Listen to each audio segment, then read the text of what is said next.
Abrimos la mesa de En Perspectiva en este miércoles 15 de febrero de 2017 y lo hacemos con los saludos a Teresa Herrera, buen día. Buen día, Emiliano, audiencia, un gusto como Gerardo siempre. Caetano. Buenos días a todos.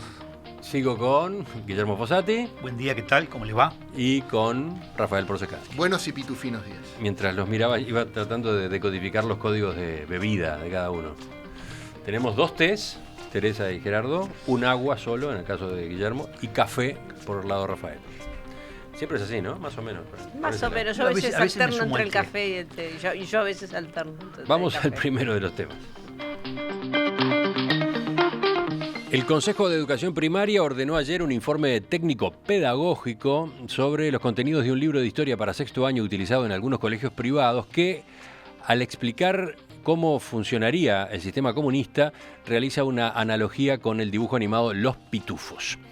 El Consejo de Primaria, según lo que se trató ayer, resolvió esta solicitud en virtud de la polémica que se había generado en torno a esta publicación.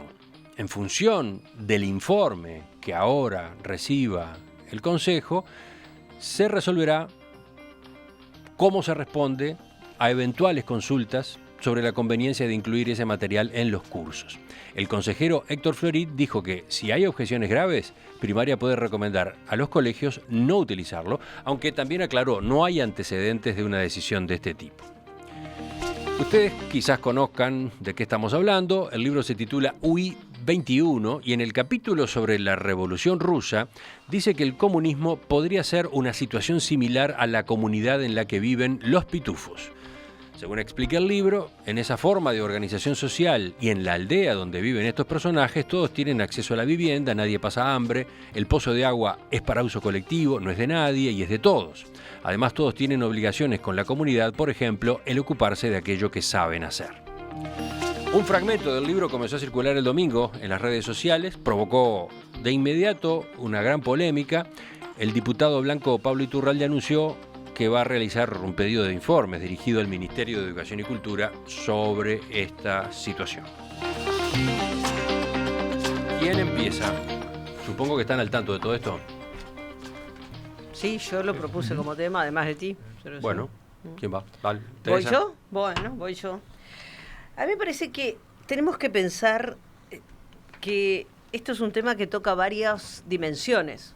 Una dimensión que tiene que ver con lo ideológico, pero también una dimensión que tiene que ver con lo pedagógico, que tiene que ver con lo didáctico, que tiene que ver con el uso de las figuras retóricas, en este caso una analogía para explicar una determinada situación como puede ser el comunismo. A mí me parece que ha sido, por lo que he leído, no he leído la totalidad del libro, he tratado de leer todo lo que he podido, pero básicamente en esto de la analogía con los pitufos me parece que ha sido poco feliz como recurso de tipo didáctico, porque en realidad no es un recurso pedagógico, sino que es un recurso didáctico en este momento, en este caso. Primero porque me parece que no logra lo que pretende en todo caso, porque la denuncia un poco viene por el lado de, bueno, se está tratando de decir que el comunismo es como algo lindo, precioso, bonito, ¿no? Y a mí me parece que no lo termina de lograr, porque si uno analiza realmente cómo son los pitufos responden exactamente a lo que es la estructura tradicional del relato. ¿Qué es esto? Es que hay un enemigo exterior, una situación buena en un momento y la reconstrucción de eso. Y con eso corto por ahí antes de que me digan que hablo demasiado. Pero creo que mi introducción va por ahí. Yo sí, enganchado con lo que tú venís señalando, por un lado se argumenta concretamente que está dirigido a chicos de sexto año y que por lo tanto la manera de transmitirlo tiene que estar acorde con la capacidad que ellos pueden tener para decodificar el mensaje. Lo cierto es que, y aparte que es una visión teórica y no práctica, si no pretende mostrar en la práctica lo que fue el comunismo, sino teóricamente sí, lo que es. Sí, antes de que se diga lo que se dice en la página que ha estado circulando, el párrafo anterior indica: las ideas extraídas de esas obras de Marx conforman lo que conocemos como comunismo. Marx analizó la dura situación en la que vivían y trabajaban los obreros. Para él esa situación era insostenible. Llegaría un día en que los obreros tomarían las armas y realizarían la revolución del proletariado, una acción violenta para acceder a tener el poder político. De esta manera los trabajadores llegarían al poder y, pasando por sucesivas etapas, construirían una sociedad más justa, la sociedad comunista. En esa sociedad no existiría, todo en condicional, ¿no? No existiría la pobreza, todos los hombres serían iguales, no existiría la propiedad privada, sino la propiedad colectiva. Quizás te ayude el siguiente ejemplo para acercarte a la idea de sociedad comunista. Conoces a los pitufos, etcétera. Claro, y lo justifica de alguna manera en el entendido de que es la manera de poder llevar el mensaje para que pueda ser decodificado en función del destinatario.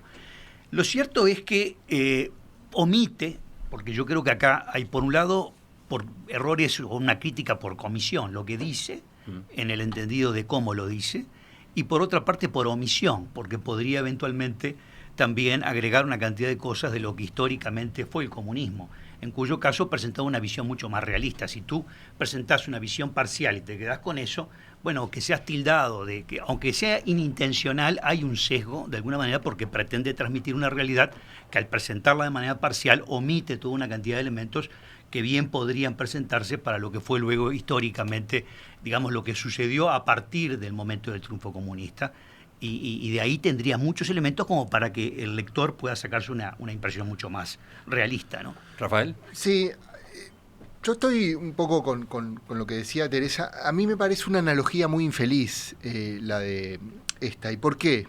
Primero, Marx cuando pensaba en el comunismo, pensaba en un comunismo complejo.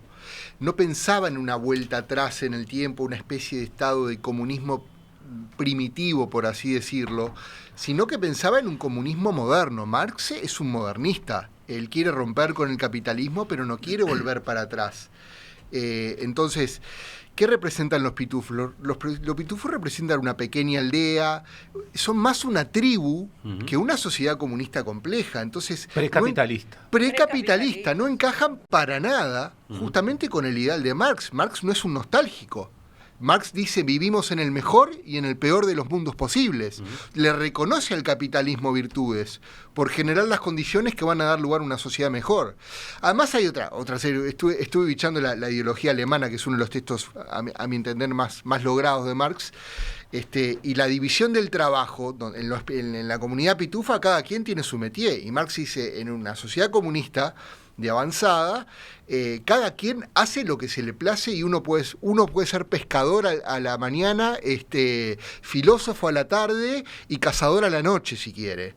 Es decir, y lo otro, claro, fíjense, los pitufos papá pitufo es como el jefe de la tribu. Tiene todos los elementos tribales, precapitalistas, no tiene nada que ver con el comunismo que proponía Marx. En ese sentido me parece muy infeliz la analogía. Bueno, en primer lugar, debo lamentar que no he leído el libro. Y sería bueno leerlo en su conjunto. Pero el fragmento da para mucho. Yo, desde todas las dimensiones a las que refería Teresa, digo que la analogía es un horror. Es un horror. Que está profundamente equivocada desde todo punto de vista, y que de alguna manera falla. Es más, hay como una sobreestimación de lo que un manual de escuela puede generar en un alumno. Yo quiero recordar que los alumnos hoy no es que lean más o menos los manuales, leen muchísimo más otras cosas. Leen mucho más por internet, y todos sus conexos, que eso. En segundo lugar, que esto no genere una casa de brujas, porque es un hecho puntual. Hay quienes, por ejemplo, han sostenido en el Uruguay que en la escuela y en el liceo no se debe enseñar historia reciente. Yo creo que eso es un gravísimo error, y además va contra la tradición nacional. Recuerdo perfectamente, yo fui alumno de Pibel reivindicaba profundamente que los manuales de historia llegaran hasta el presente. Eduardo Acevedo, en sus memorables anales, llegaba hasta el siglo XIX, Pero tú decís, hasta el siglo tú XX. decís el problema de llegar al presente por la intención de alguna manera de Claro, introducir porque algunos sesgos. dicen el presente es política. Claro. Bueno, les recuerdo que el máximo elaborador de manuales HD iba cambiando el más exitoso de los manuales, que era el ensayo de Historia Patria, año a año en función de llegar al presente. Y ojo, era objeto de cuestionamiento en su tiempo, porque lo acusaban de colorado y de procatólico. Yo lo que digo es, un manual, y siempre tenemos que reivindicar la figura del manual, tiene que tener una especialización en su realización. Y por otra parte, esto que existe para la enseñanza pública, que es, bueno, un tribunal que evalúa y que dice sí o no, también debe existir para la enseñanza privada. También debe existir. Porque si no, en lugar de prevenir... Los habilitados, ¿no? ¿Cómo? Los colegios privados habilitados. Perfecto, pero ellos mismos. Porque si no, pasa lo que pasa con el colegio alemán, que a mitad del curso tienen que quitar, en función de una denuncia pública, tienen que quitar la recomendación, bueno, en realidad antes de que empiecen los cursos, pero tiene que haber una evaluación. Incluso tendría que haber habido una evaluación en la editorial. Es muy burda la metáfora. Y sobre todo es muy burda en referencia a Marx, el más citado y el menos leído, y cuando a la mano tenemos denuncias... ¿Tú dirías que le cabe responsabilidad a la autoridad de primaria, por ejemplo? A la autoridad de primaria, no tiene la habilitación para juzgar los manuales que recomiendan los colegios privados. La habilitación que tienen los colegios privados les da, entre otras potestades, la posibilidad de tener libros distintos a los que define la enseñanza pública. Entonces, en verdad... Pero entonces el debate, porque el debate se ha planteado a nivel político, el debate incluye un pedido de informes al Ministerio de Educación y Cultura, incluye posibilidad de comparecencia de la ministra en sala, etcétera. Claro, pero Pero el ministro o la ministra ¿Cómo no va a poder cercenarles a ningún instituto privado la posibilidad de recomendar libro. No, pero tú podrías considerar, por ejemplo, que hay una omisión en el entendido que podría haber sido, por ejemplo, oficialmente podés presentar una opinión con respecto pero entonces entraríamos... Y entonces tú después libremente el otro te tiene la información. No, pero entonces entramos en un problema de autoritarismo y entramos en un problema de violación de la libre De todas expresión. formas... ¿Por qué? Porque si tuviéramos un tribunal... El colegio alemán ahora, ¿por qué cambió de posición? Bueno, por el impacto público. Pero a ustedes les Porque gustaría pasó a tener que el tribunal que juzga los manuales para la enseñanza pública juzgara también los manuales para la enseñanza privada? No. A mí no. A mí Yo lo que reivindico es que la enseñanza privada tenga su propio tribunal, que juzgue los méritos, no el sesgo ideológico. Y que las editoriales, como la tienen muchas, tengan mucho cuidado con todos los libros. Acá se publican cosas que no debieran publicarse. Gerardo, yo te estoy señalando concretamente que algo que estaba no visible pasó a ser visible. Y entonces ahí tú podés pensar que hay porque ¿hace cuánto tiempo que está este libro? Hicimos la averiguación correspondiente. Este libro se editó en el año 2015. Concretamente en el año 2015. O sea, no es que se lo vaya a empezar a utilizar ahora, ¿no? Pero, a ver, Es interesante septiembre también, de 2015 es la fecha de la publicación. Es interesante también que, curiosamente, Los Pitufos ha dado lugar a muchas interpretaciones. Hay una de Antoine Bueno, creo que lo estoy Exactamente. pronunciando bien, corríjanme si no, que dice que una cosa un poco contraria, o sea, lo ha asociado con el nacionalsocialismo, ¿no? Claro. Y que de hecho me parece que tiene más elementos en común, porque el nacionalsocialismo en la parte mitológica tiene una gran admiración por los paisajes bucólicos, por un retorno al sentido de la comunidad. La palabra en alemán empieza Volk, que creo que es A la comunidad natural. a las comunidades naturales, mismo en la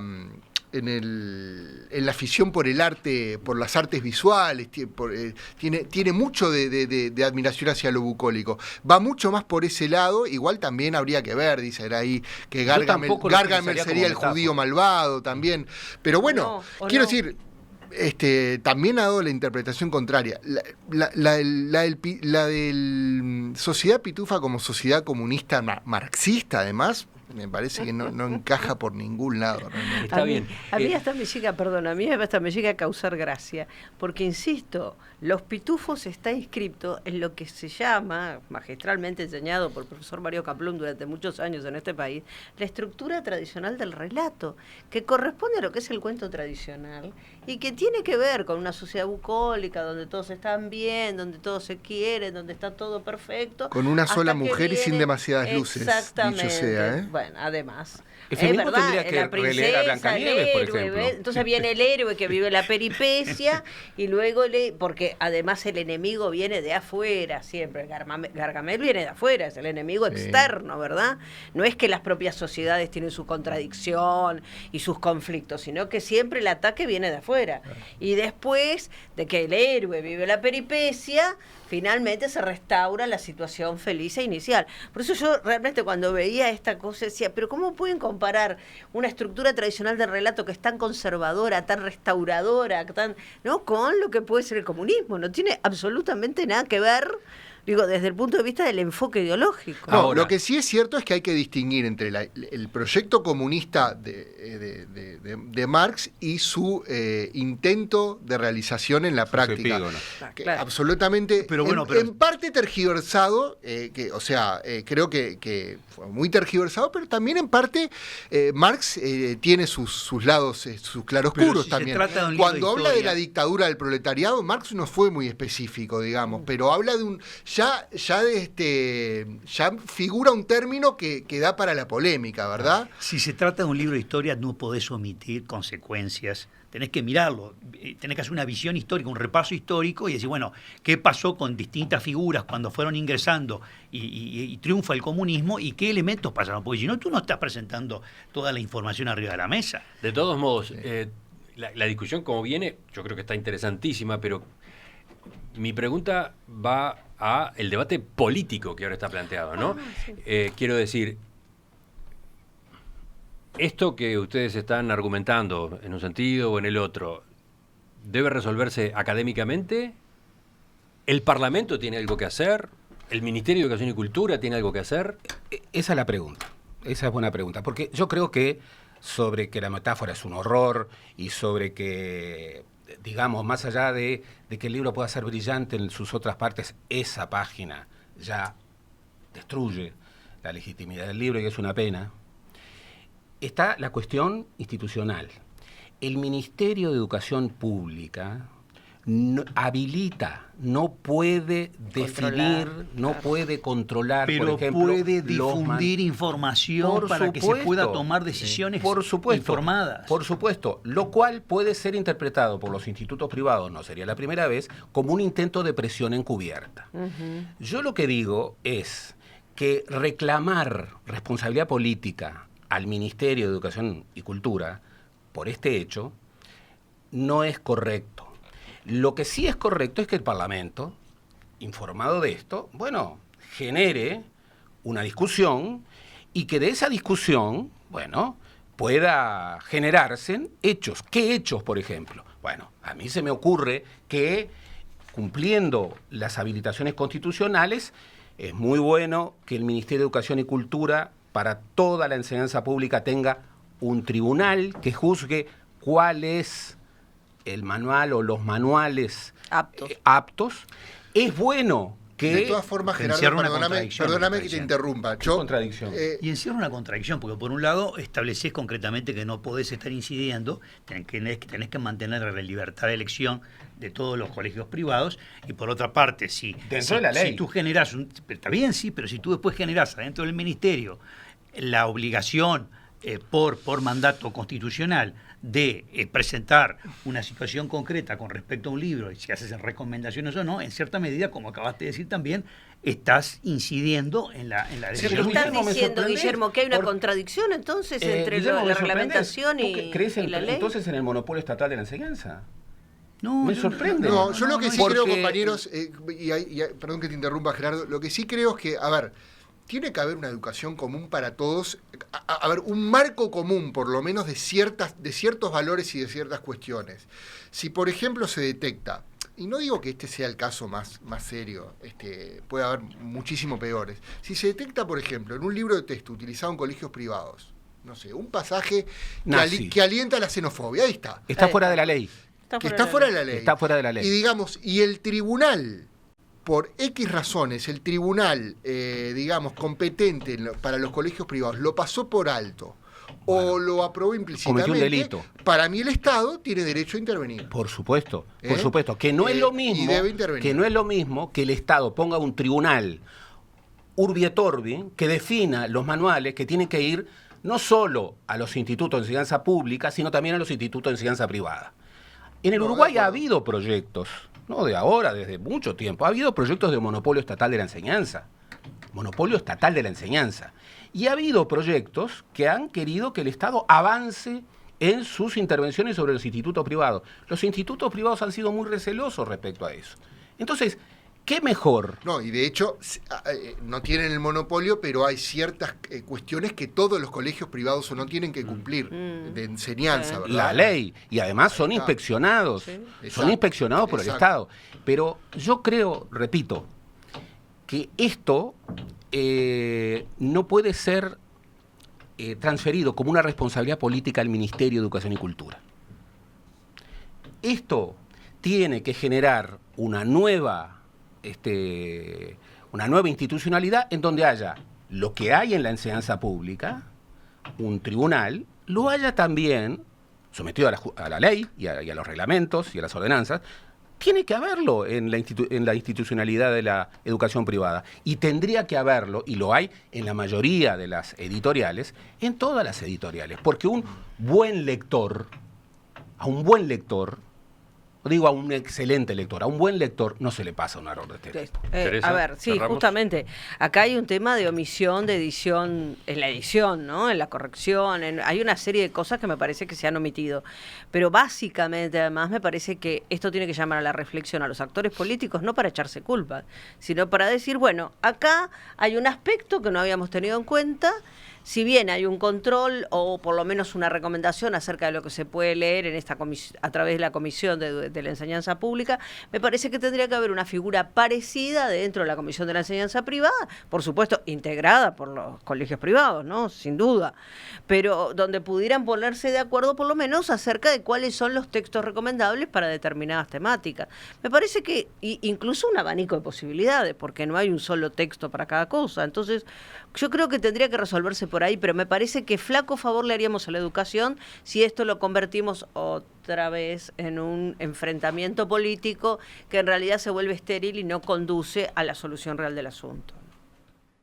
Los oyentes también hacen sus aportes, mensajes de todo tipo, pero elijo simplemente el de Francisco. No he escuchado a nadie en ningún lado decir algo que me parece obvio. No son contenidos para enseñar a niños de 12 años de primaria. Son para 15, 16, son para secundaria. Yo sí lo he escuchado y discrepo con esa postura. Yo también. Si se enseña el holocausto a los niños pequeños. Como debe ser. Y como la historia es como debe ser. El problema es el cómo. Exactamente. El problema es el cómo, no el qué. Tengo un buen amigo que, por ejemplo, le ha comprado varios libros de versiones infantiles de mitología griega. Y el chiquilín encantado, por ejemplo. Todo depende de cómo se enseña. Pasamos yo al segundo tema. Yo a los 6 años leía mitología griega. Me encantaba.